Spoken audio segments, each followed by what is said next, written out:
and there are bases for genuine concern over the use of the machine for the first time in a crucial election of this magnitude. We are aware of the plot by the APC, working in cahoots with some strategically placed and retrogressive elements to use the card readers to frustrate accreditation in some parts of the country, while not enforcing strict use of the machines in some other parts. The truth is that if they go ahead with that wicked plot, the APC and its collaborators will only be preparing the ground for mass resistance. The Independent National Electoral Commission had announced the use of card readers in the forthcoming general elections to reduce electoral fraud. As it stands, some political parties and their supporters, including the PDP, are opposed to these electronic devices. So there you have some comments coming through from those who are involved with these elections. We'll be back in just a moment, then we'll begin to get responses from our guests, even you on the program today. Join us again. Welcome back to Nigeria 2015. Mr. Martin Onovo has joined us as the presidential candidate of the NCP. Don't forget, we'll also have Ezenwa Nwagu, who is in Abuja, an election observer. Good evening and thank you for coming on today. Thank you very much. What about this debate that's been making the rounds, whether or not to use the card readers, collection of the permanent voter cards? What do you think of all this? It looks like our people love debates, and that's democratic. It's very simple. We must not forget that INEC has the constitutional authority and responsibility to conduct elections. Everybody must respect that because that is the law. If there are deficiencies, they can be fixed. INEC has chosen to use card readers. Do the card readers add any value? Yes, if they work right. Can they be made to work right? Apparently, yes. Especially after the test run that INEC has done. We expect that any gaps will be fixed. And once they are fixed, we need the card readers. Do you think they are working right? Well, they didn't work perfectly. They did not work perfectly. Can that be fixed? We expect INEC to fix all that. We must, as a people, improve the integrity of our elections. We must. That's the irreducible minimum. Because otherwise, like Professor Odita, Professor of Law, Senior Advocate of Nigeria, he says rigging an election is equivalent to a military coup. That it is the same substance in law. If you rig an election and if you have a military coup. And unfortunately, because we have had rigging so many times in the past, it seems that we are accepting rigging, which is not democratic. Democracy means that the people choose. How do we come to that conclusion about accepting rigging? Well, I hope you will not forget the lecture presented by His Excellency Donald Duke. No, I mean, with respect to the usage of the card readers and collection of PVCs. Well, the good thing, collection of PVCs, I think we have managed to improve on it.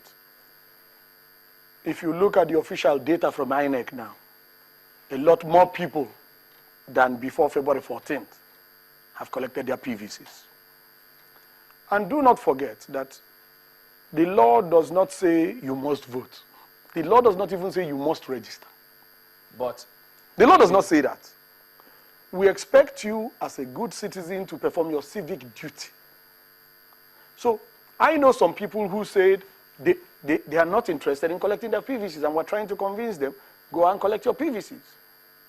And they say, why do we need to collect PVCs and make all the effort to vote when the election gets rigged all the time? But the other question then is, if for those who want to collect their PVCs, they've gone there, they've not been able to collect their PVCs, those ones think, look, they will not be disenfranchised for these elections. INEC must not disenfranchise anybody. INEC must not disenfranchise anybody. But that does not also presuppose that everybody wants to collect their PVCs. For example, one may have registered in 2011. Today, that same person may be living in the US. So if you're expecting 100% collection of PVCs, what about those who have died between 2011 and now? we need to be very careful. All right, just give me a minute. Let me switch over to Ezenwa Nwagu, who joins us from our studios in Abuja via Skype. Good evening. Thank you for joining us today. Well, you have spoken up before these card readers were tested in this last weekend by INEC, and now there are comments about the test that happened, although everyone is waiting for that INEC's major assessments, documents, or information on Wednesday. But there's a preliminary report that INEC released in their statements where they say 59% of voters who turned out for the demonstration had their fingerprints successfully authenticated. Operational figure, 59%. How or what's your impression of that exercise? Well, thank you, Chaplain, for having me. First, the UNDP DGD program supported our partners, YAGA, to deploy 195 observers scattered across the 22 locations, 225 units where this process took place. And Election Situation Room, which also has about 60 civil society organizations, also deployed observers. And what's coming out from these two, the reports coming out is that the process was very successful and peaceful in most of the places. And the functionality of the smart card reader was not in question. The challenges that we have are challenges of non-capturing of fingerprints. That majorly is a problem. But in terms of logistic challenges, there is apparent improvement in the sense that in 98% of the PUs that this mock testing took place, officials were there on time, and these other issues are things that we can overcome. So my first impression is that I think the debate about card readers will have been successfully laid to rest, because I think it was Plato that said that he can understand when children are afraid of darkness, but what about when men are afraid of light?